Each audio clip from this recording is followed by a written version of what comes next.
de 2015 hasta la fecha. Director del Centro Luterano de Estudios Teológicos del 2014 al 2017. Presidente de la Iglesia Luterana General en Guatemala del 2015 al 2018. Qué gran recorrido ha tenido académico nuestro hermano, y para nosotros es un gusto. Le damos un fuerte abrazo y le damos la cordial bienvenida y le dejamos el tiempo al hermano Abriel Orozco. Como ya lo dijeron, soy pastor de la Iglesia Luterana y he estado estudiando por muchos años en seminarios luteranos en América Latina, en Estados Unidos y en Inglaterra, acerca de la doctrina y la postura luterana en estos tiempos modernos. Somos una iglesia que viene desde hace 504 años. Somos los herederos directos de Martín Lutero porque seguimos adscritos a lo que conocemos nosotros como la Confesión de Augsburgo, que fue la confesión de fe de la Iglesia Luterana que presentó ante los príncipes de Alemania para poder ser reconocidos como iglesia. De hecho, la iglesia no se llamaba Iglesia Luterana. La iglesia reconocida en Alemania se conoció como la Iglesia Evangélica de la Confesión de Augsburgo. Y de hecho, hasta el día de hoy en Alemania, la iglesia oficial no se llama Iglesia Luterana, se llama Iglesia Evangélica. Fue el primer título que tuvimos y creemos que hemos sido los pioneros o padres de la Iglesia Evangélica como tal en todo el mundo. Quisiera comenzar esta exposición teológica hablando de 3 momentos en la vida de Lutero.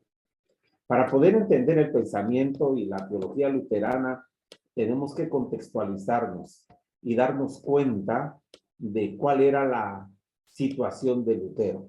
Y hay una situación de Lutero previa a la Reforma, una situación de Lutero durante la Reforma y una situación de Lutero post-Reforma.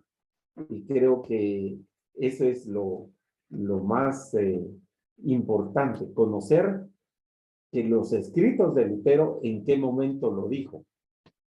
Porque cuando nosotros encontramos a Lutero pre-reforma, su pensamiento es muy diferente al pensamiento en la reforma. Y poco a poco fue evolucionando y madurando su pensamiento hasta que encontramos a un Lutero hablando las doctrinas bíblicas que hasta el día de hoy permanecen y que dieron base a la iglesia evangélica, a la iglesia protestante, a la iglesia reformada en todo el mundo. Entonces, quiero que comencemos viendo un poquito de Lutero pre-reforma. Como ustedes saben, históricamente, Martín Lutero era un monje, pero antes de ser monje, su padre quería que él estudiara Derecho en la universidad. El padre se había esforzado. Un día él iba en caballo, cabalgando por la campiña, hubo una tempestad fuerte, un rayo cayó cerca de donde él iba, se cayó del caballo y le dijo, si tú me libras, pero no imploró ni a Dios ni a Cristo, sino a Santa Catarina, le dice, si tú me libras, yo te prometo que te voy a servir. Y lo que hizo fue meterse al monasterio, a la orden de los agustinos, y ahí él se empezó a formar como sacerdote católico. Pero él tenía un conflicto de vida. El conflicto de vida, y lo podemos ver en los escritos que él hizo recordando eso, era que él no entendía a Dios. Él tenía un conflicto vital porque él quería ser salvo, quería ir al cielo, pero no sabía cómo. Dentro de la perspectiva de él, era a través de la penitencia, a través del sacrificio, poder alcanzar el perdón y la gracia de Dios. Eso lo hizo que cayera en una tremenda frustración. Y él le pregunta a su superior en la orden agustina, ¿qué puedo hacer? Le decía. No entiendo a Dios. Un Dios déspota, un Dios que te exige, pero cuando no le cumples te va a mandar y te va a condenar al infierno. No entendía a ese Dios. Entonces le dijo el superior, mira, aférrate a Cristo, aférrate a su cruz. Y Lutero empezó a estudiar la Biblia. ¿Empieza a salir? Pues no, Sin embargo, el problema que había allí era que la única versión de la Biblia que existía, que por cierto no era pública, sino solo tenían acceso a copias de la Biblia los que estudiaban en monasterios y ciertos sacerdotes, ni siquiera todos los sacerdotes tenían la Biblia. Pero la versión de la Biblia que existía en ese momento era la que generó San Jerónimo de Belén, que él vivió en el siglo V. Y resulta que le habían pedido a él, ya había papas en ese momento, un papa católico, que hiciera una recopilación correcta de los libros de la Biblia. ¿Por qué?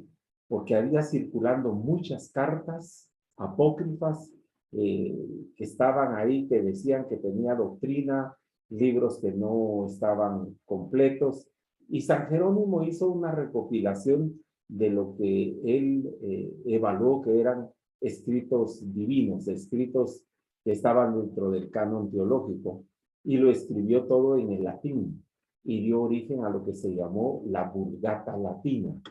Esa era la Biblia que ellos usaban, pero era una Biblia plagada de errores y con muchos problemas de traducción.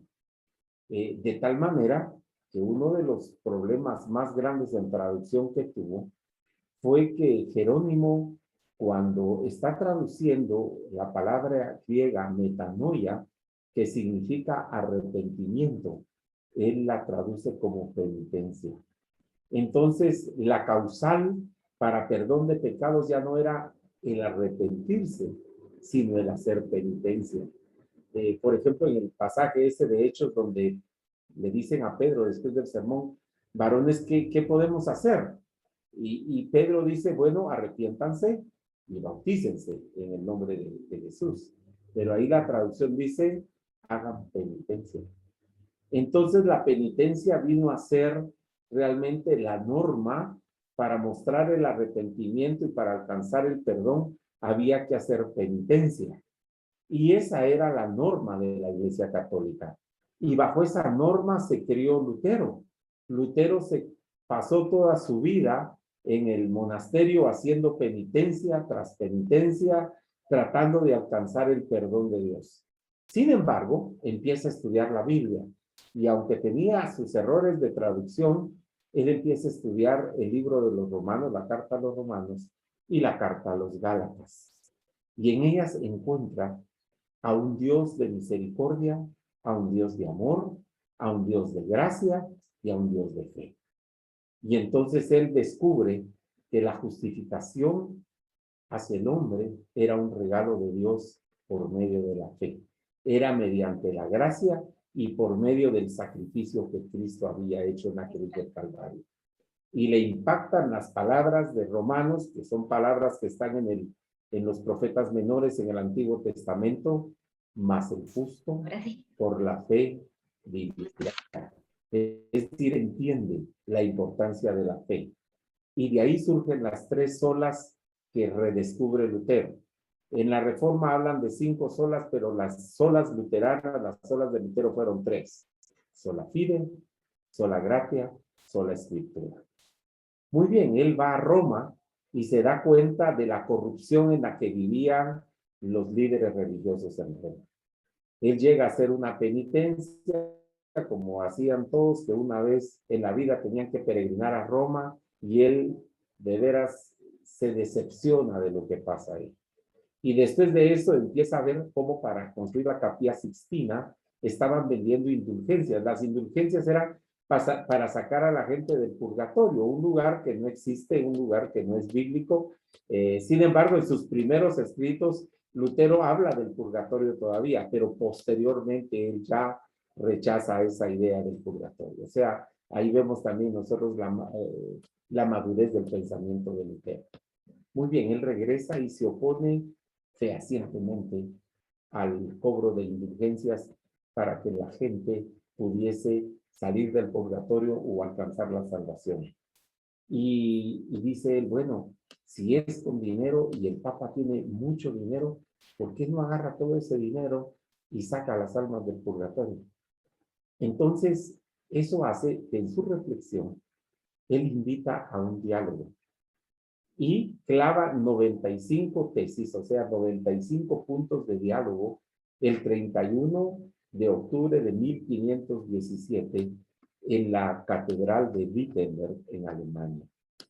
Y dentro de ellos, realmente las tesis van dirigidas específicamente a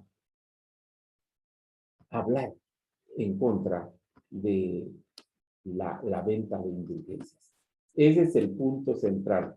Entonces, cuando él habla de las 95 tesis, no las voy a tratar de tocar todas, pero sí algunas que son importantes, creo yo, que empiezan a mostrar el pensamiento diferente y que empiezan a mostrar que Lutero estaba conociendo a Cristo, que estaba conociendo la gracia. Dice la primer tesis, cuando nuestro Señor y Maestro Jesucristo dijo hacer penitencia, él todavía usa esa palabra, porque así la tradujo Jerónimo, ha querido que toda la vida de los creyentes fuera una penitencia. Vino Lutero y dice, mire, la penitencia no es un momento. Realmente la vida del cristiano, y después de eso se puede traducir correctamente, lo que Dios quiere es que nos arrepintamos. Y la vida del cristiano es una vida total de arrepentimiento. De arrepentirse es dar la vuelta al pecado y caminar en un camino diferente. Este término no puede entenderse en el sentido de la penitencia sacramental, dijo, es decir, de aquella relacionada con la confesión y satisfacción que se celebra en el ministerio de los sacerdotes. Esta penitencia no es para satisfacer a nadie, dijo. No es para que le digan, mire, pecó, vaya a decir 3 Padres Nuestros y con eso usted ya va a estar libre de ese pecado porque ya hizo la penitencia. No, eso no era así, digo. Esto es la segunda tesis de Lutero. La quinta dice, el Papa no quiere ni puede remitir pena alguna, salvo aquella que él ha impuesto, sea por su arbitrio o sea de conformidad con sus cánones. O sea, el Papa no tiene la potestad de quitarle pena alguna, de perdonarle pecados a nadie, excepto a los que él comete si él se arrepiente. El Papa, dice la 20, cuando habla de remisión plenaria de todas las penas, no significa simplemente el perdón de todas ellas, sino solamente las que él impuso. Está hablando de que realmente empieza a quitarle el poder al Papa, el poder que la gente le daba, de que él perdonaba pecados, que él tenía la última palabra, que él era la voz de Cristo aquí en la tierra. Dice, hablando contra las indulgencias en la tesis 27, mera doctrina humana predican aquellos que aseveran que tan pronto suena la moneda que se echa en la caja, el alma sale volando del purgatorio. Eso no es cierto. Eso es un invento de los hombres. Después, más adelante, dice en la tesis número 36, cualquier cristiano verdaderamente arrepentido tiene derecho a la remisión plenaria de pena y culpa, aunque no tenga una carta de indulgencias. Lutero ya estaba hablando sobre la remisión de pecados por una actitud de arrepentimiento y de confesión delante de Dios. Y más adelante, pues ya vamos a hablar sobre que la justificación es sin obras, por el creer, por el confiar en el sacrificio que Cristo hizo en la cruz del Calvario. Dice en la tesis número 50, debe enseñarse a los cristianos que si el Papa conociera las exacciones de los predicadores de indulgencias, preferiría que la Basílica de San Pedro se redujese a cenizas. O sea, dice, si se dieran cuenta de lo que están haciendo, de la extorsión que le hacen a la gente, el Papa, si fuera verdaderamente cristiano, dijera, mejor no hagamos esto. Y esta para mí es el inicio, la tesis número 62, el inicio de la reforma. Miren lo que dice ahí. El verdadero tesoro de la Iglesia es el sacrosanto evangelio de la gloria y de la gracia de Dios. Permítame leerla nuevamente.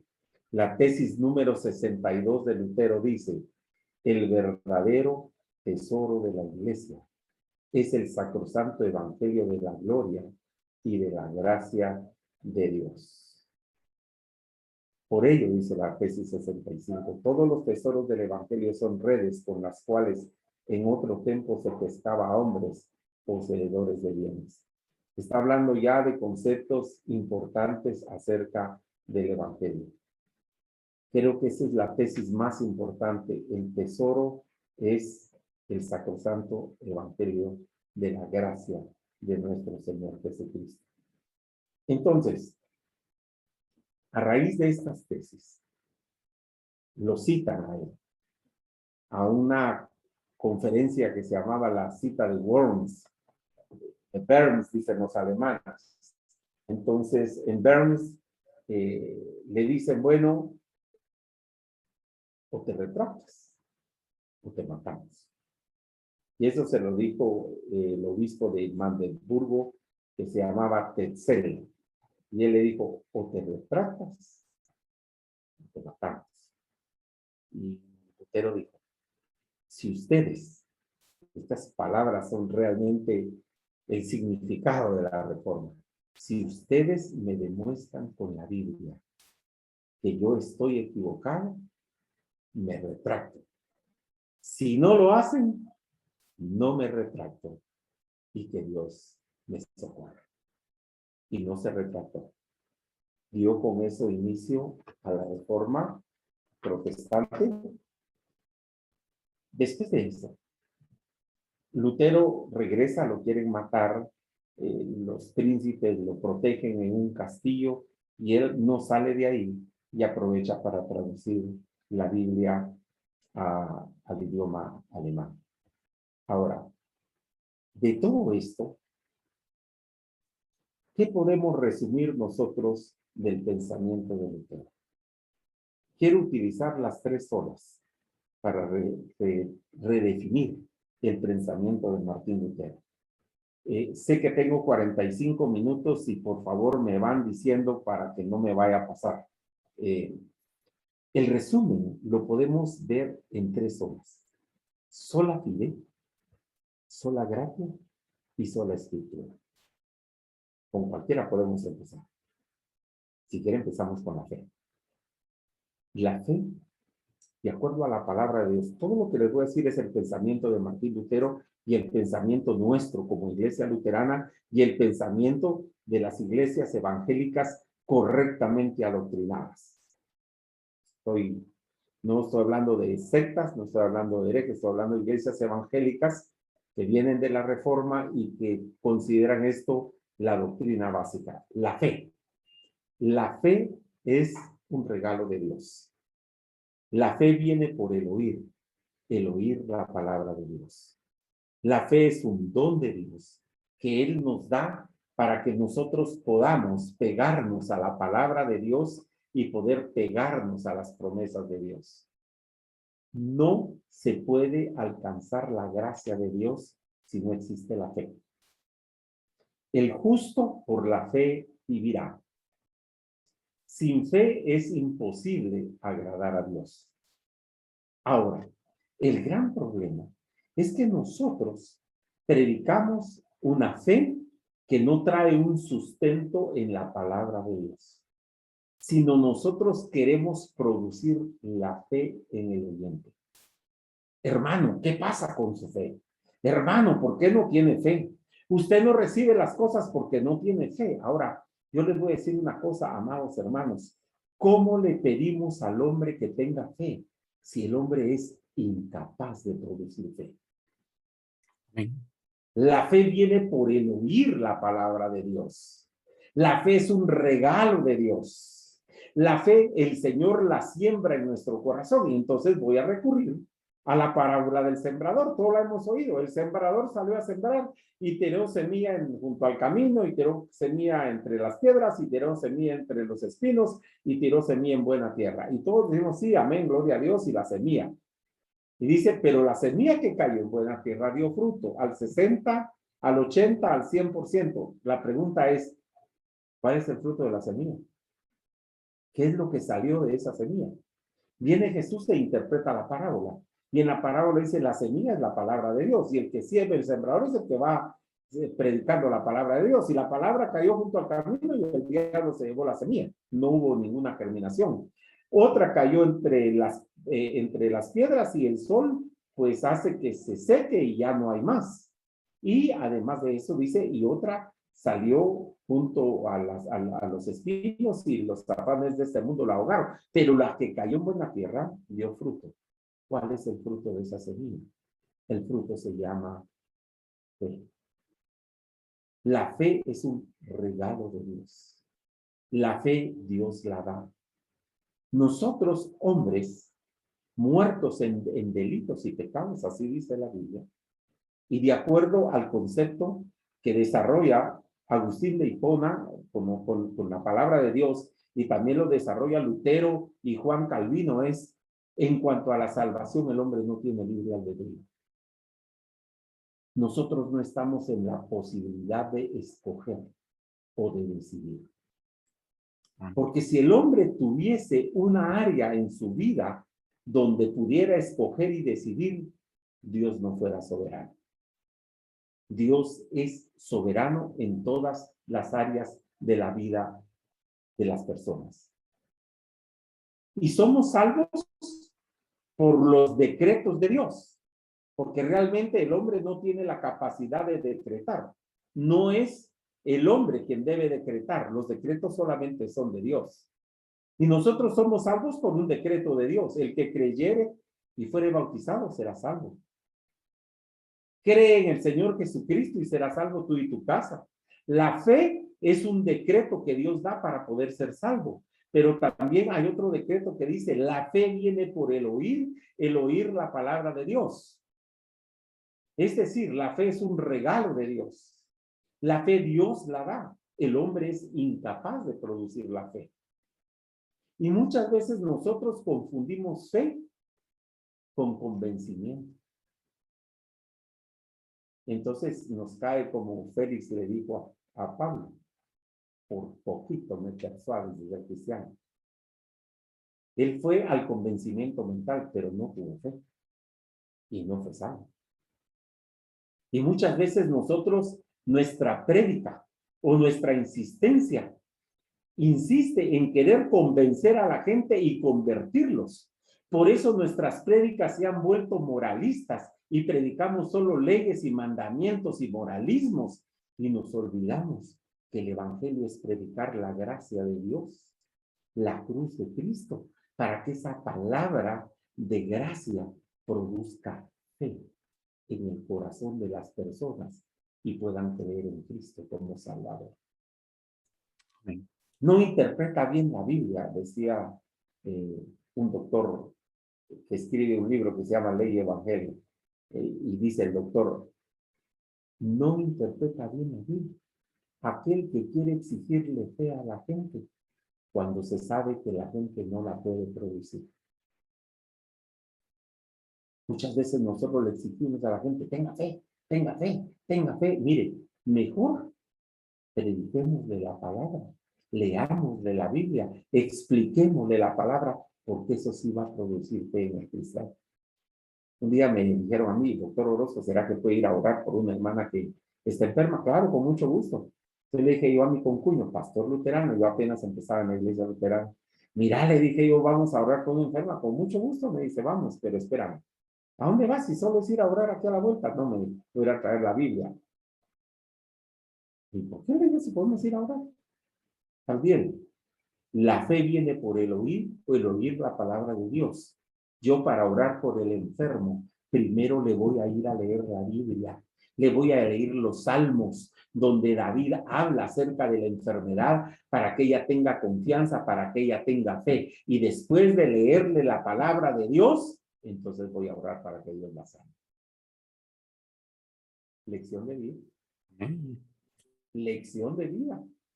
Nosotros muchas veces queremos exigirle al enfermo que tenga fe, cuando lo que deberíamos hacer es explicarle, leerle, adoctrinarlo, animarlo con la palabra del Señor para que esa fe sea implantada en su corazón y pueda creer. Sola fide significa, dijo Lutero, que la fe por sí sola es lo que salva, no son las obras, porque yo no puedo hacer ninguna obra meritoria. Ahora, es incorrecto predicarle a la gente la fe y después esclavizarla con las obras. Es decir, que uno le dice a la gente, acepte a Cristo, reciba a Cristo como Salvador. Pero una vez recibió a Cristo como Salvador, le dejamos caer una serie de obras que tiene que hacer, y si no las hace, entonces ya no es salvo. Y mire, usted es salvo, pero tiene que hacer esto, tiene que hacer esto, tiene que hacer esto, no tiene que oír esto, no tiene que oír esto, no tiene que oír esto. Entonces ahí sí va a ser salvo. Entonces, ¿para qué murió Cristo? Hemos reducido el evangelio a una predicación de moralidad. Yo no les digo que nosotros los cristianos no tengamos ética, moral, principios y valores, pero eso no es el evangelio, ¿no? Eso no es el evangelio.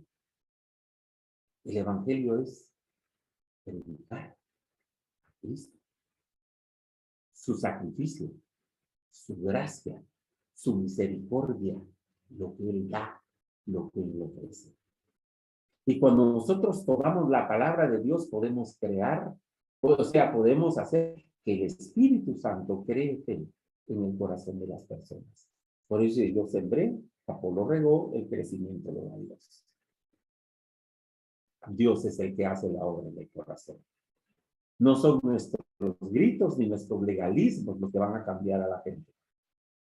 Es el poder del Espíritu Santo a través de la palabra de Dios lo que cambia la vida de las personas cuando crea fe en el corazón de ellos. Sola gracia. La gracia es el favor de Dios, es la misericordia de Dios. Pero voy a hablar de la gracia salvadora, no de la gracia como tal, sino la gracia salvífica, la gracia salvadora. Es el regalo que Dios nos da, y la gracia tiene un nombre: Jesucristo. Él es la gracia. Él es el favor de Él. Él es el favor de Dios a nuestra vida. Él es la misericordia de Dios encarnada. La gracia de Dios salvífica es la manifestación del amor de Dios a través del sacrificio de Cristo en la cruz del Calvario, dada a nosotros en favor de nosotros para nuestra salvación. Entendiendo pues que la gracia no es algo que yo produzca. Y también hay que diferenciar el concepto de gracia de la Iglesia Católica Romana, que tristemente muchas iglesias evangélicas, sin saberlo, lo están manifestando. Y ese es el concepto de la gracia infusa. ¿Qué es lo que dice el católico? La gracia no es el regalo inmerecido de Dios. La gracia no es Cristo manifestado en nuestro favor a través de su sacrificio en la cruz del Calvario, sino la gracia es la capacidad que Dios nos da para poder hacer obras, meritorias y poder alcanzar la salvación. Esto se deriva de una herejía que surgió en los primeros siglos de la iglesia, de un pastor de la iglesia primitiva que se llamaba Pelagio. Y Pelagio decía, en el hombre hay cosas buenas, no todo es malo en el hombre. Y el hombre tiene la capacidad de acercarse a Dios. No es cierto. Nosotros somos malos, somos pecadores. Nuestra naturaleza es pecadora y no podemos producir ninguna obra meritoria.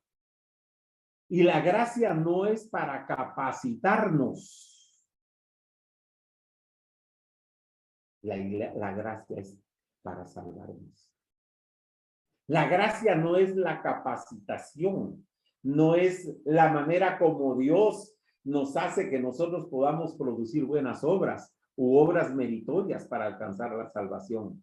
Sin embargo, cuando nosotros vemos el concepto, lo rechazamos en la Iglesia Católica Romana, pero ¿cuánta iglesia evangélica no está exigiéndole a la gente obras meritorias y le dice, usted puede, hermano, usted puede? Amados, uno de los principios luteranos es, el hombre está muerto, el hombre no puede.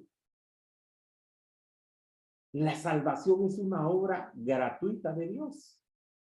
La salvación es hecha por Dios, es dada por Dios, para la gloria de Dios, en la cual el hombre sencillamente es un receptor pasivo.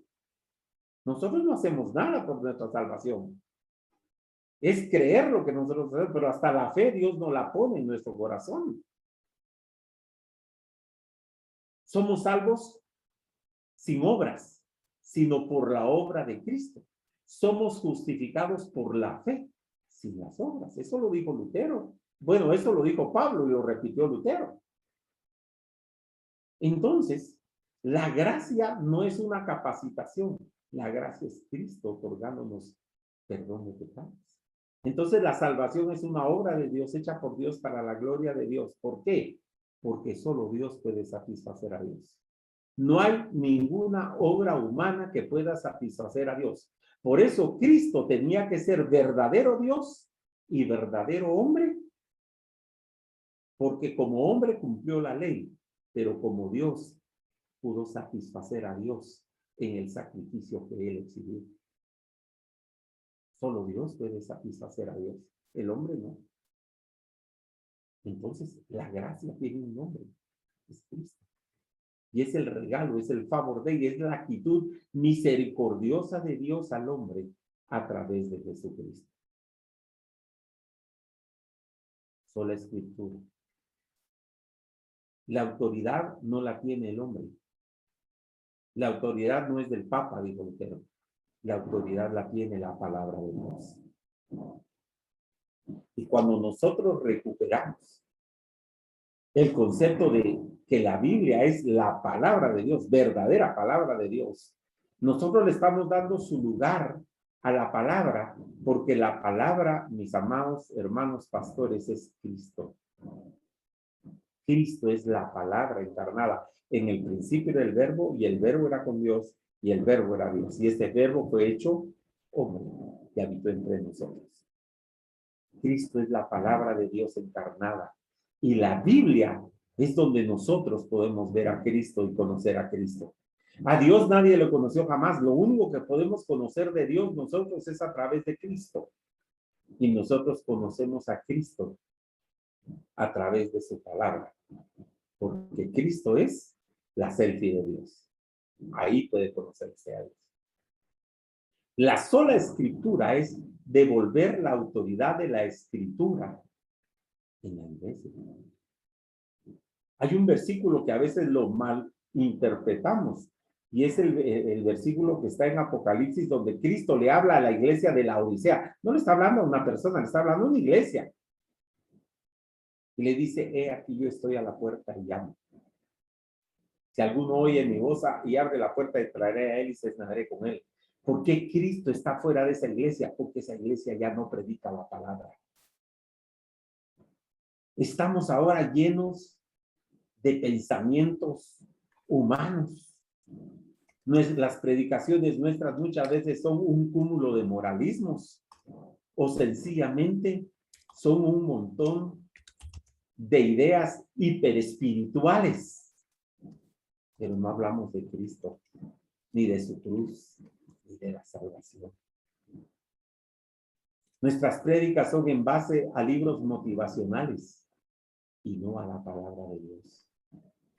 Agarramos nosotros el capítulo de tal libro y le decimos a la gente lo que la gente quiere oír y predicamos psicología, predicamos consejería, predicamos de todo, pero no predicamos a Cristo.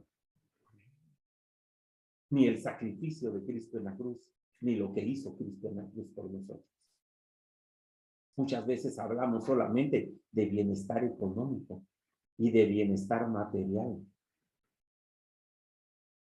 Nos cuesta hablar del sufrimiento y nos olvidamos que Cristo fue el Dios sufriente. Como dijo Lutero, en la cruz, Dios maldiciendo a Dios. Para que ahora nosotros, en lugar de recibir maldición, recibamos bendición. Dijo Lutero, Cristo en la cruz era Dios matando a Dios para que ahora nosotros tengamos vida eterna. Uno de los conceptos medievales más comprometidos era que la gente no creía en un Dios misericordioso. Miraban a Dios como un tirano, dispuesto a matarnos, dispuesto a destruirnos, dispuesto a condenarnos. Entonces buscaron a esa figura misericordiosa en María, por eso salió la mariolatría, ¿verdad? La adoración de María. La miraban a ella como la madre sufriente, pero Lutero, a través de la palabra del Señor, muestra ahora a un Dios hecho hombre sufriente, a un Dios misericordioso, a un Dios que entiende nuestro dolor, a un Dios que entiende nuestra necesidad, a un Dios que entiende a un pueblo crucificado, porque él también estuvo crucificado en la cruz. Sola escritura es Cristo hablando a nosotros. Es la verdadera palabra de Dios. Es la norma normans, no la norma normata. Es la única norma de fe y vida. Es la bendita palabra de Dios, a la cual le tenemos que dar en la iglesia su autoridad. Y le tenemos que dar su lugar como lo que es verdadera palabra de Dios. Dos conceptos más que desarrolló Lutero, y creo que con eso ya me terminé el tiempo. El primero, el sacerdocio común de los creyentes. Cuando habla de las vocaciones, Lutero dice, todos tenemos un llamado, todos tenemos una vocación. Y el llamado para todos nosotros es a ser cristianos, hijos de Dios, a ser sacerdotes de Cristo.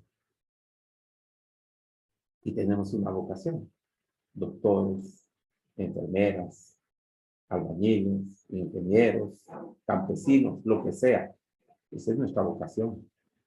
Pero nosotros con esa vocación no servimos al hombre, servimos a Dios, servimos a Cristo. Y este concepto del sacerdocio revolucionó la sociedad medieval e hizo que la sociedad fuera una sociedad que trabajaba con mucho esmero y con mucha excelencia, porque la gente entendió que su patrón no era el señor feudal, su patrón era Dios. Si nosotros entendiésemos que nuestro patrón es Dios, ¿cómo trabajarían los servidores públicos? ¿Cómo trabajarían nuestras autoridades de gobierno si saben que le tienen que dar cuenta a Dios y le van a tener que dar cuenta a Dios? Pero en la iglesia nosotros entendemos que donde yo estoy, soy un sacerdote del Altísimo. Empoderó el programa de laicos dentro de la iglesia, el desarrollo de ministerios de laicos evangelizando a través de sus profesiones, dando testimonio de fe. Somos sacerdotes. Estamos ejerciendo el sacerdocio a través de nuestras profesiones. Y eso elevó la autoestima de la gente en la época de Lutero. Y en tercer lugar, en último lugar, para Lutero era muy importante la educación. Sin educación no hay reforma, dijo Lutero. Por eso es tan importante que la iglesia pueda tener programas educativos. Lutero lo que hizo fue establecer escuelas parroquiales donde le enseñó a leer a la gente con la Biblia.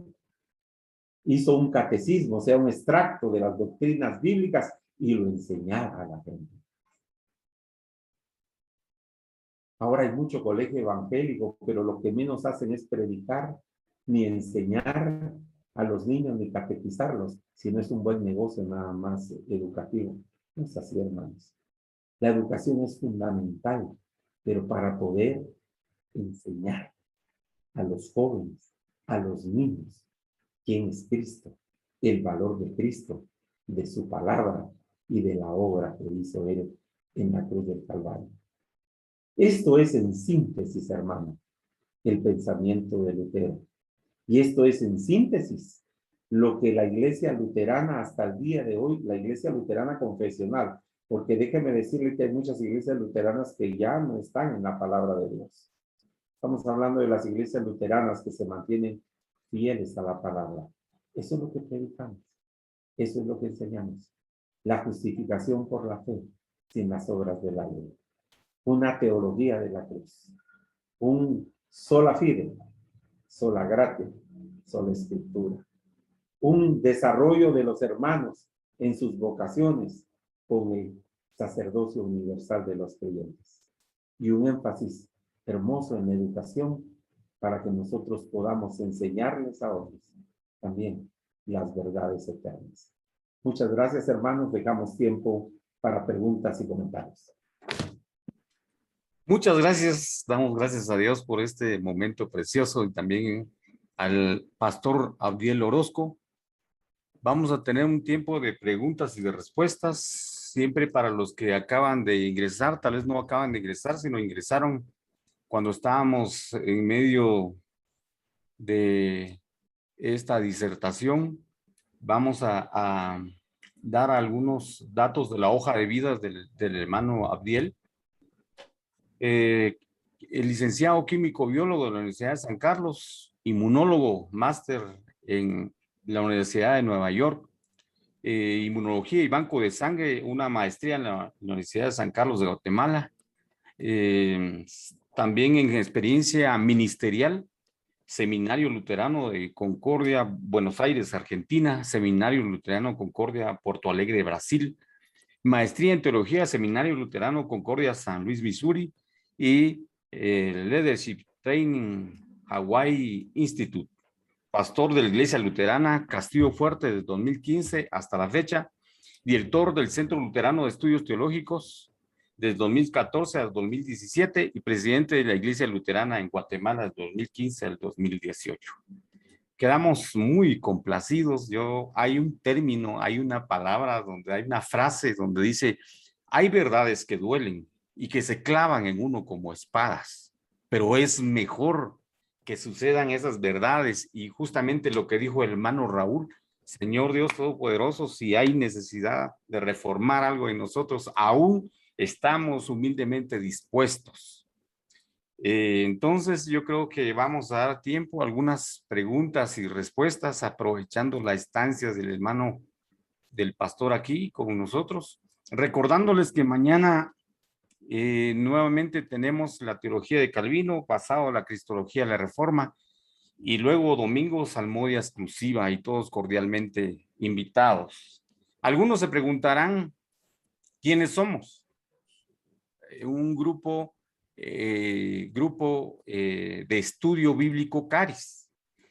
Somos un grupo pequeño de hermanos en Cristo que procuran aprender de las Sagradas Escrituras y considerarlas como únicas reglas de fe y de conducta también. Somos fieles seguidores del protestantismo bíblico reformado y andamos descubriendo y evitando muchos errores doctrinales. Entre los hermanos pertenecemos a diferentes tipos de iglesias. Para los que se pregunten quiénes somos nosotros. Entonces, creo que el hermano Raúl ha estado muy activo con nosotros. Le vamos a dejar el tiempo si tiene algún comentario, una pregunta, una observación. Y damos muchas gracias al doctor Abdiel Orozco, muy amable. Creo que vamos a tener que invitarlo nuevamente porque se tocaron puntos que uno quisiera aprender más de eso. Le dejo el tiempo al hermano Raúl. Bien, queríamos darle muchas gracias al pastor Orozco por esta genial exposición. Yo sé que ha tenido poquito tiempo, pero ha sido muy, para mí ha sido muy, ¿cómo te puedo decir, pastor? Muy sustanciosa por el simple hecho de que has tocado algunas cuestiones que tenía dudas y las has venido a esclarecer en este día. La pregunta puntual mía es la siguiente. Si consideras que aquella reforma del siglo XVI en algunos puntos en este siglo XXI podría... Estamos en una reunión, mamá. Bien, ahí se cortó el micrófono.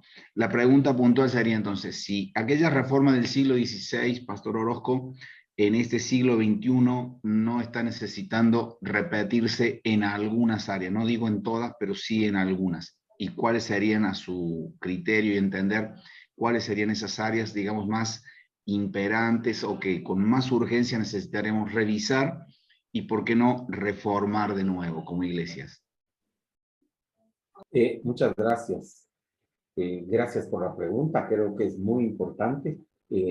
Uno de los problemas que tenemos en América Latina. Digo en América Latina porque nosotros en América Latina recibimos una conquista española, donde también tuvimos una imposición de una iglesia, la iglesia romana. Fue impuesta con la espada.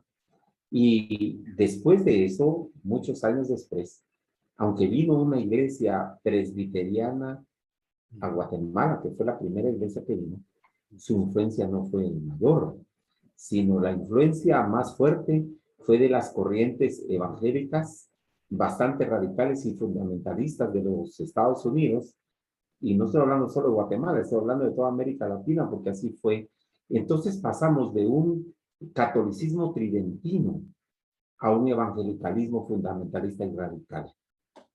Y no tuvimos acceso a los valiosos conceptos de la Reforma, a lo que dijo Lutero, a lo que dijo Calvino, a lo que dijeron todos estos reformadores acerca de la gracia, de la fe, de la salvación y de esos valores que ahora se dan. Entonces, nuestras personas, nuestra gente necesita escuchar estos valores de la Reforma. Por supuesto que necesitamos seguir reformándonos. El principio de la Reforma, reformado siempre reformándonos. Eso es real, eso es vital. Es necesario que nosotros empecemos a conocer estos valores que Lutero predicó en la Reforma. Entender el concepto de gracia de una manera correcta y no seguir aplicando la gracia infusa de la manera católica romana. Los problemas más serios para nuestras iglesias evangélicas en Guatemala y en América Latina es la falta de educación teológica de nuestros líderes. Cualquiera se hace pastor y cualquiera predica cualquier cosa en el público. Y ese es un problema. Porque la gente tampoco lee la Biblia, tampoco va a escudriñar si lo que el pastor dijo o lo que el predicador dijo era cierto. Pero en la medida en que nuestros líderes se vayan preparando adecuadamente en la palabra del Señor, van a poder expresar y dar a conocer estos principios bíblicos fundamentales sobre la fe, la gracia, la misericordia de Dios, entender la esencia del evangelio. Y entonces creo que vamos a tener una iglesia mucho más sana y no una iglesia llena de cuestiones espiritualistas, porque no son del espíritu, sino realmente hay gente dentro de la iglesia que ha confundido la obra del Espíritu Santo con casi espiritismo dentro de la iglesia, y eso es cierto. Especialmente usted va a una iglesia de las áreas rurales en Guatemala, realmente el culto está influenciado por la creencia y por la línea de pensamiento y de idiosincrasia que esta gente ha recibido en su cosmovisión. Pero es necesario que conozcamos la visión de Dios, de lo que Él quiere para su iglesia. Entender que la iglesia está por encima de la cultura, no es una cultura. Muchas veces nosotros predicamos cultura en la iglesia y la iglesia es una supracultura. La iglesia toma cosas buenas de una cultura, pero hay cosas de la cultura que no pueden estar dentro de la iglesia. Entonces, dejar de ser una iglesia culturalizada, contextualizada, y volver a ser una iglesia bíblica, reformada, una iglesia que predique los principios de la palabra de Dios. En esos aspectos creo que la Reforma debe profundizar.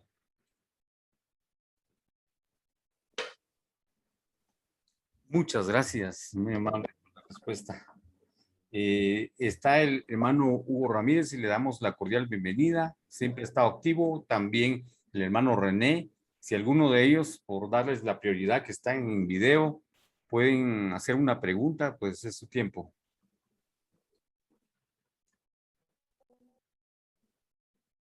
Buenas noches para todos los hermanos.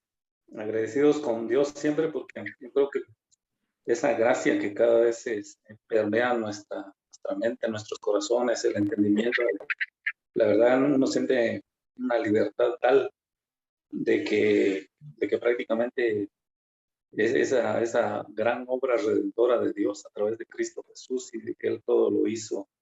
Y pues la verdad esto nos alimenta, pues agradecerle al hermano el favor ese de mostrado para con nosotros, para con este grupo, de poder estar con nosotros. Y yo creo que yo cada vez que ahora escucho esto, digamos, la verdad me llena de una libertad, de un, pues no sé cómo decirles, cómo recibir esa gracia en el corazón, una gracia que liberta, una gracia que agradece y una gracia que pues me mueve, digamos, a hacer algo, pero ya no como exigencia, sino como el puro deleite, digamos, de poder ser favorecido por Dios.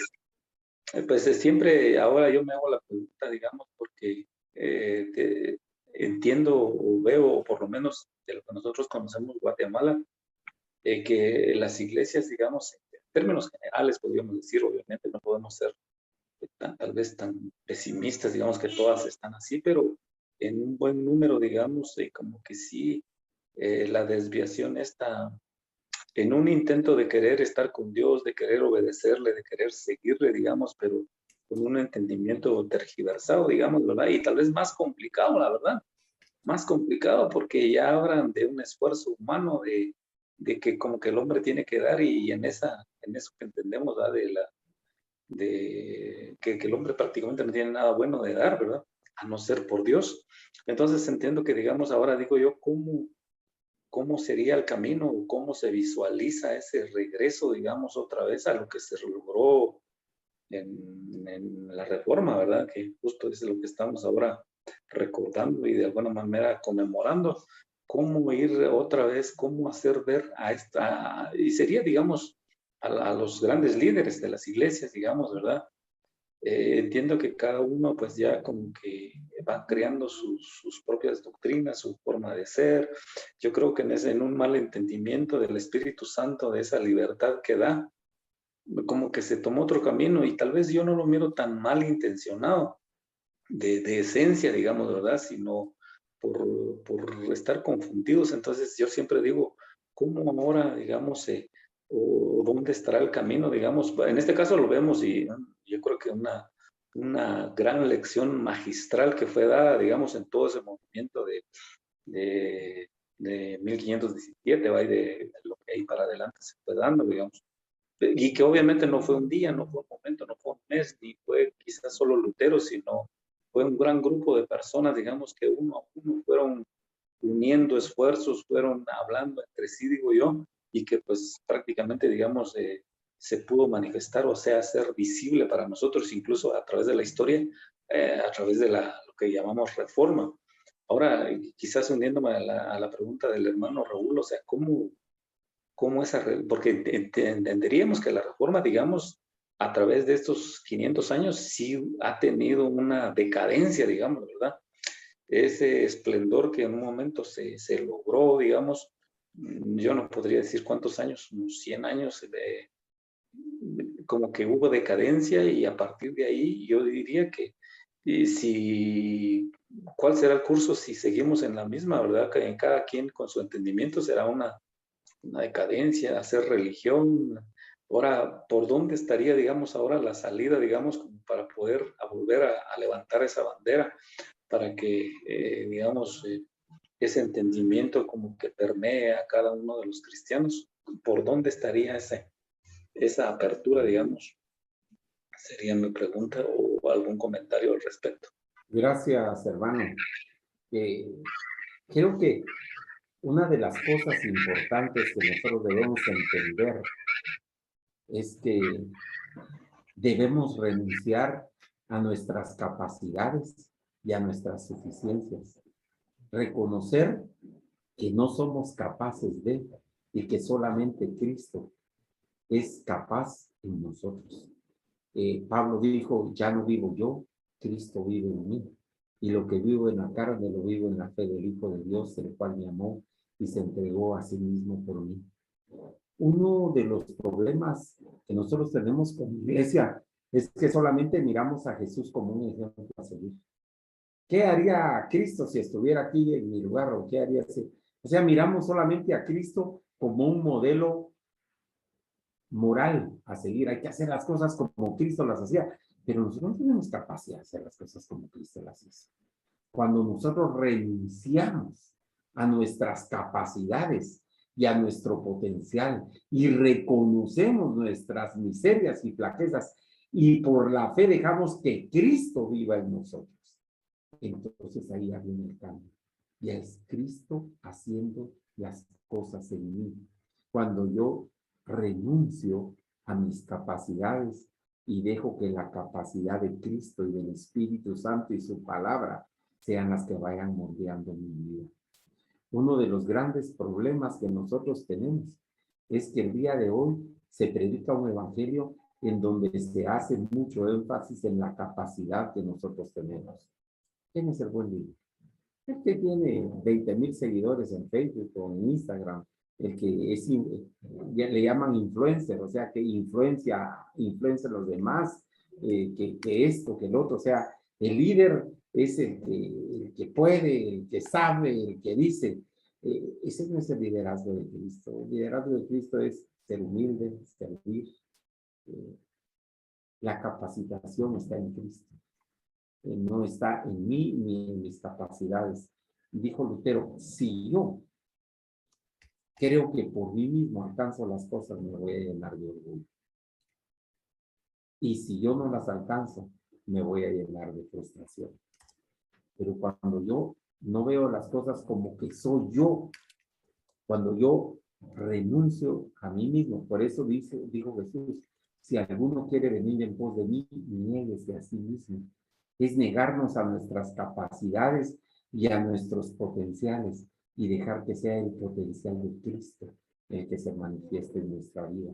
Entonces vamos a vivir vidas agradables a Dios, vamos a tener una conducta moral apropiada, vamos a tener valores, porque Cristo es el que está haciendo la obra en nosotros. Y eso es importante, hermano, dejar que Cristo sea, que su palabra sea la que opere en nosotros, darle el lugar que merece la palabra de Dios en el púlpito y en nuestras vidas.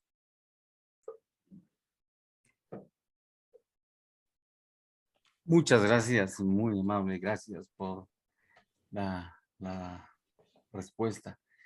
Vamos a dejar una última pregunta. ¿Algún hermano? Creo que estaba el hermano Hugo, no sé si está, y si no, el doctor Ramírez, si está por ahí. Aquí hay hermanos de San Marcos, el hermano Roblero también es de San Marcos, el hermano Ramírez también de San Marcos, y hay hermanos de Quetzaltenango y de Salcajá. Entonces, y está el hermano de Coatepeque, a ver si está el hermano de Coatepeque para que pueda hacernos alguna pregunta. Está el hermano Marco, que es de Salcajá. Veamos. Buenas noches, un gusto saludarles. Y al doctor, un gusto poder saludarle. Gracias por darnos el tema de hoy. Un tema muy llamativo, un tema que creo yo nos hace mucho bien escuchar. Ahora yo tengo una pregunta para el doctor, muy puntual. Durante la época de la Reforma existían otros grupos que también practicaban pues una corriente bíblica escritural. Entonces yo quisiera saber si el doctor nos puede responder o si me pudiera ayudar a llegar a algún aspecto de qué diferencias tenían los personajes de la Reforma con los grupos bíblicos de la época, por ejemplo, los anabaptistas. Sabemos que existían en esa época. ¿Y cuáles serían algunas diferencias entre las corrientes como los anabaptistas, los menonitas que existían en ese tiempo, los amish que también existían en ese tiempo, y la reforma luterana? Sabemos que la reforma pues iba encaminada a reformar la Iglesia Católica. Había una reforma radical, había una reforma, digámoslo así, católica, otros decían protestante, total que se van dividiendo en segmentos, en sectores, pero básicamente existían grupos bíblicos, grupos cristianos que también iban alternando o paralelamente a lo que estaba sucediendo en la reforma. Entonces me gustaría Si el doctor nos puede, tal vez de una manera muy práctica, muy sintética, nos pueda exponer o delucidar más o menos qué diferencias existían entre la reforma que Lutero y demás colaboradores estaban realizando dentro del movimiento católico y con los grupos que ya estaban practicando una doctrina bíblica y que estaban, digamos, fuera de la Iglesia Católica. Si es que pude plantear bien mi pregunta. Muchas gracias. Gracias, gracias por la pregunta. Bueno, realmente antes de Lutero no había habido ningún otro movimiento como el que fue de Lutero. Hubo unos siglos anteriores un sacerdote católico italiano de apellido Baldo, que también empezó a hablar acerca de la Biblia y a querer tener una práctica cristiana diferente a la católica romana, y dio origen a lo que se llamó los valdenses. Me parece que hasta el día de hoy hay alguna línea de los valdenses. También estuvo Juan Hus, que lo mataron un siglo antes de que Lutero saliera, y Juan Hus, el ganso, le decían, lo mataron porque estaba predicando también la palabra del Señor, pero no tuvieron sus seguidores las armas para seguir adelante. Estuvo Wycliffe también allá en Inglaterra, que logró traducir la Biblia, pero también fue perseguido y desterrado Wycliffe, pero no logró tampoco cuajar. Cuando Lutero logra plantársele a la Iglesia Católica Romana y la desafía, entonces empiezan a surgir algunos otros reformadores, por decirlo ahí. Entonces aparece en Suiza un reformador, se me da el nombre ahorita, tal vez aquí me asistemos, el de Suiza. Ulrico Zwinglio. Ulrico Zwinglio, ahí está, gracias. Se me fue, había el nombre, Ulrico Zwinglio, que él ya va con una reforma mucho más radical que Lutero. Él mata a los católicos, los ahogaba ahí en el río. Yo estuve en la iglesia de Zúrich, donde predicaba Zwinglio, y Zwinglio fue radical. Los reformados de Zwinglio entraban a la iglesia católica y destruyeron todos los murales donde había pinturas, donde estaba María, donde estaban algunas estatuas, todo lo tiraron, no querían música, quitaron la cruz, quitaron de todo. Y es fácil, en Suiza la iglesia católica tiene una cruz y la iglesia reformada tiene un gallo. No sé por qué ponen un gallo, pero uno ya sabe eso. Entonces fue una reforma radical. Hubo un pleito entre Zwinglio y Lutero, y le dice Zwinglio a Lutero, tú no eres reformado, le dijo, tú eres católico, todavía dejaste la chaqueta en la iglesia católica, porque había diferencias doctrinales. Y le voy a decir al hermano, tendría que dar otra conferencia yo para hablar sobre las diferencias doctrinales que hubo entre Zwinglio y Lutero. Pero dentro de la rama de Zwinglio también aparece Juan Calvino. Y Juan Calvino da origen más en la parte de Francia y en la parte francesa de Suiza, en Ginebra. Él empieza a desarrollar a través de sus escritos, era un abogado, un hombre muy brillante, conceptos de la reforma diferentes a Lutero. Él le pone énfasis a otras cosas y era un poco más similar su pensamiento al de Ulrico Zwinglio.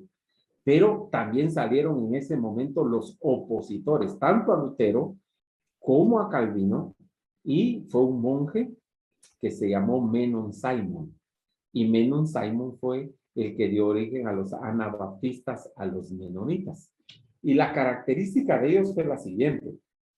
Ellos se opusieron rotundamente al bautismo de niños, al paidobautismo, y dijeron que el bautismo tenía que ser de adultos.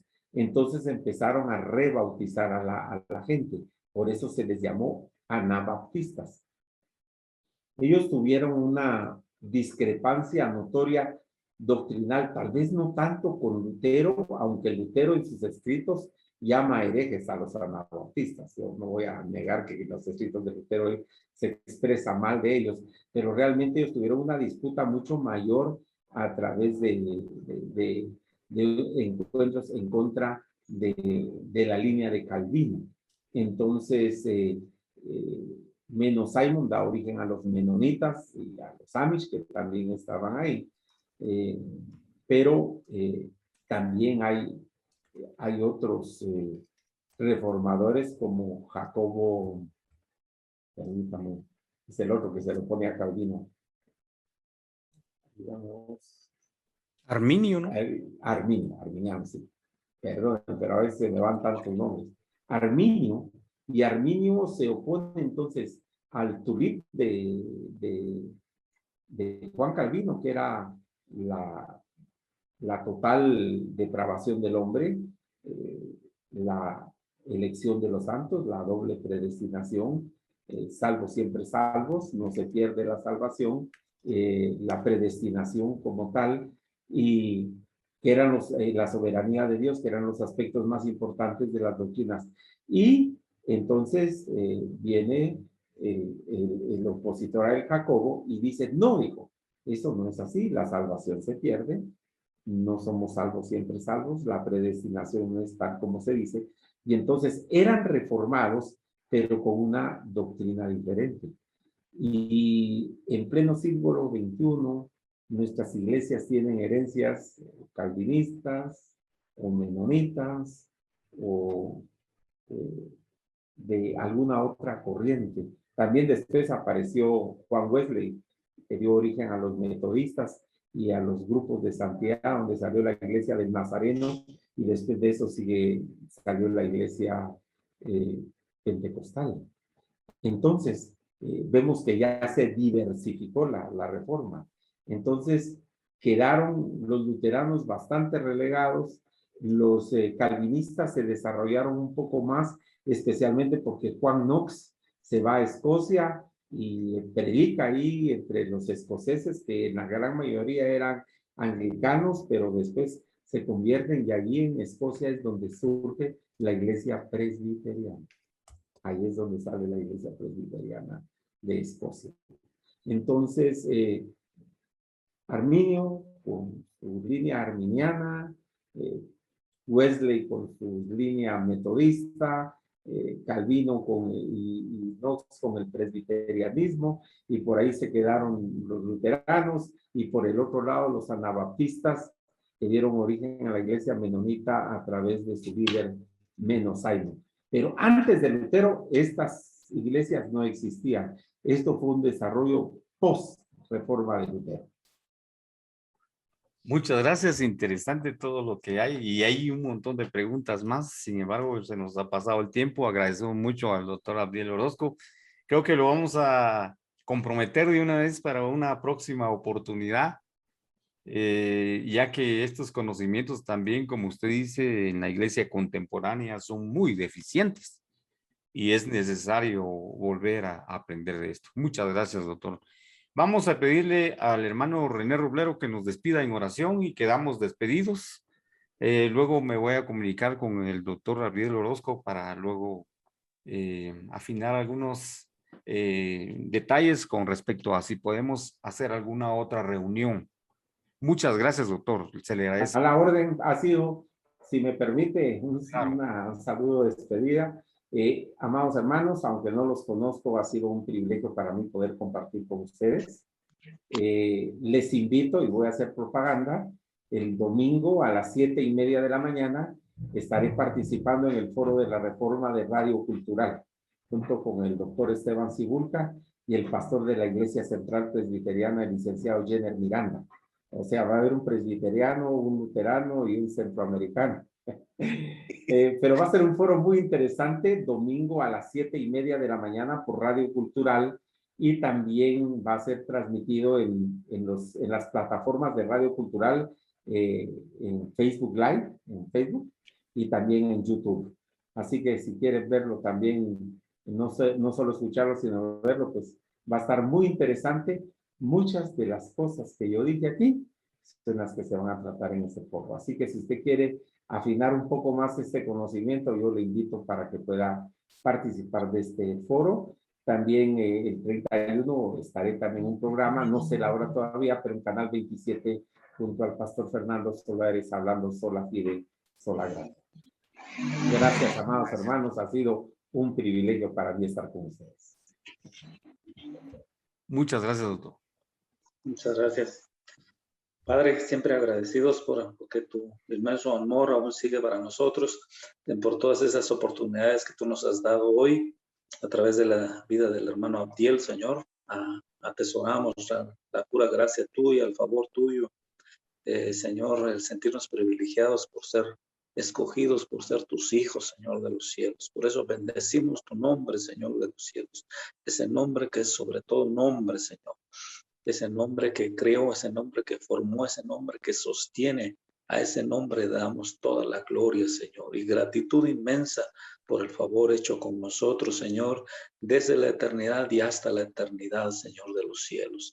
Estamos agradecidos, Señor de los cielos, por esa impartición que tú has dado para cada uno de nosotros, Señor, agradeciendo también la preparación, la participación del hermano Abdiel, Señor, lo que nos ha impartido y lo que tú a través de tu Espíritu Santo nos quieres mostrar a cada uno de nosotros, a cada uno de los participantes, Señor, que quedemos invitados, que quedemos congraciados, que quedemos siempre agradecidos, Señor, con tu nombre, con Cristo en la cruz del Calvario, con ese Dios hecho hombre, con ese Dios que cambió nuestra vida, ese nuevo pacto mostrado en la cruz del Calvario.